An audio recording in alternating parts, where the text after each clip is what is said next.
Hello everyone, Barb here from barbaderholt.closetomyheart.com. Thank you for stopping by.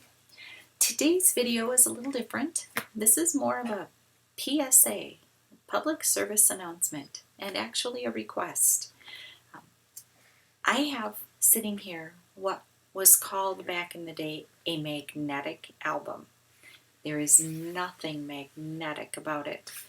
It is this horrible adhesive that is not photo safe, and these plastic sheet overlays that, again, not photo safe. I had these and used these. They were magical back in the day. They really did the trick. You'd slap your stuff in here, your photos, your memorabilia, and away you go. Of course, you can see here, the adhesive sometimes lets go. The photo quality can be deteriorated by that adhesive. It was not acid-free, lignin safe, photo safe. It wasn't any of those things. Those were not things that were really thought of very much back in the 80s. So I know that you all have these sitting around, and I had another one, and they just sat there mocking me. I just kept looking at them thinking, I really need to do something. But the idea of making scrapbook page after scrapbook page after scrapbook page of all of these photos was so overwhelming that I didn't do anything with them. And then one day I was looking at the album and I thought, well, what if I just took our Pocket Plus pages and our Pocket pages? They're made of the same high quality plastic as our regular open 12 by 12 pocket memory protectors, but these have pockets in different configurations. But I thought if I just got them out of this album and slipped into those pockets, at least they're out of this album. So I did that with another album, and I will show you what I ended up with. Now this is my favorite. It's our D-Ring Black album. And I just started pulling pictures out of that magnetic album and slipping them in here. And it's super easy, super simple. I didn't do any documenting. I didn't do anything. I just wanted to get the photos out of that other album.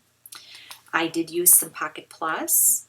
Mostly I used your standard 4x6, 12x12 page protector. Once in a while I shifted to a different design, but this was my standard go-to. I also used the Pocket Plus pages, and they're just in here. There's nothing fancy going on. I went through and grouped them if they were a little out of order, and that was a big challenge too, and that's a good way to do it. Don't think you have to do the whole project all at once. You can do it in stages. It works just fine. Do it as your mental capacity allows you. Here I used one of our 8.5 by 11 page protectors. I guess we call them memory protectors, but you know what I mean. Top loading, and it works great for 8.5 by 11 photos. This was a newspaper that was covering an event that I went to while we were out in Sacramento in about 1988 or so, maybe 87. And the adhesive in that other album clung to the newspaper like crazy. So I was able to get enough of it up that I could photocopy a couple of the big pictures, and I just pitched the newspaper because it was no good anymore. The Pocket pages will hold ticket stubs, and the photos are small here. You can see that back when I was growing up, photos were about 3.5 by 5. They weren't 4 by 6 like they are now. So this will allow me some room to do some stuff, and you'll see as we go along here how I got inspired as I did it. Again, another 8.5 by 11 page protector, and they fit right in here. They're meant to fit in our binders. We also do have an 8.5 by 11 scrapbook. So if you like a little smaller scrapbook, these are what is meant for that. more pictures and more pictures. And again, different size pocket plus, just to give me a place to put a couple of extra photos without having to go through a whole big page protector. I have done no documenting. I haven't labeled any of these. They're just in here, but it's a place to start. I've started, and that's what's important. Now, I got to the section in that album where I had pictures from when I went to fanfare with my mother. And in my little album, I had little pieces of paper with the name of who was in the photo, a lot of entertainers, country stars, and I labeled as much as I could remember way back in the day. Thank goodness I did, because I wouldn't have a clue who these people were. I would be completely lost. But I took that information and I decided to start mounting the photos onto a 4x6 piece of cardstock and just wrote that information there. Nothing fancy, but the information is there. And sometimes if all you can manage to do is get the who, what, why, where, when on a page layout, I think that's okay. It's great to document, to put the whole big story, but then again, sometimes you just don't have the story in you. And it's okay if what you do is just put some dates and some places and people's names. That's okay. Down the line, people will appreciate that you took the time to do that. And you can see, very simple, nothing fancy going on here. This is an open space, and I left that space because I will take time to document. My mother belonged to lots of fan clubs. We went to a lot of breakfasts and lunches and different things that were going on that were special for fan clubs. Now, this was the Louise Vandrell. Woo, excuse me, big noise. Her picnic. So I changed the color of the cardstock and I started to do a little bit of doodling around it. This was one big event that we went to. It was a lot of fun.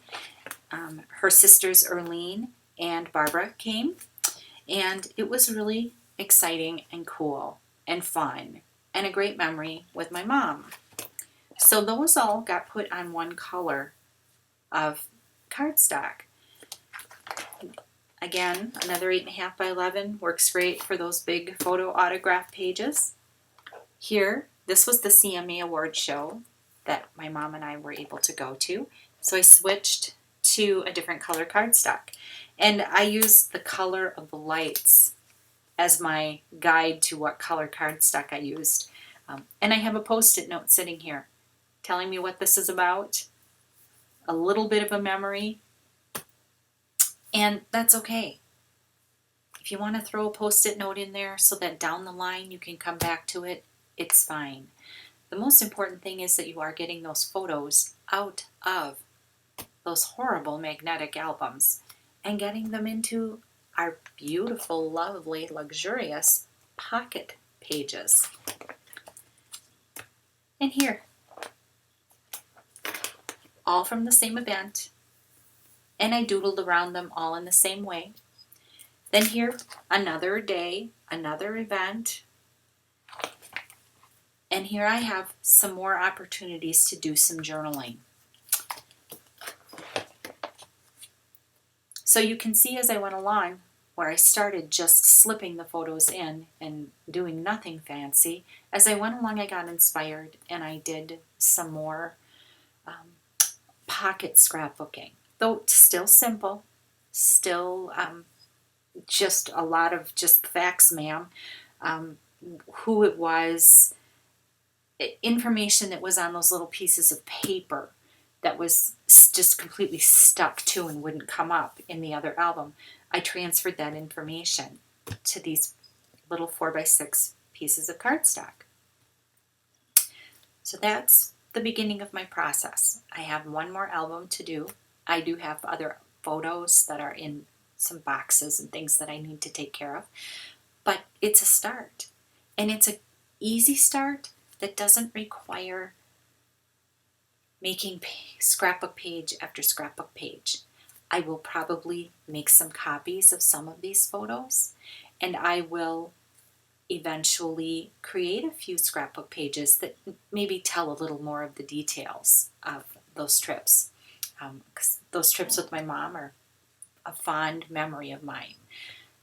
So get out those magnetic albums.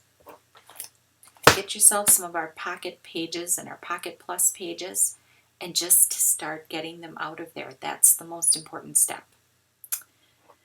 So I wish you well on your journey. I thank you so much for stopping by, and I'll see you next time. Have a blessed day.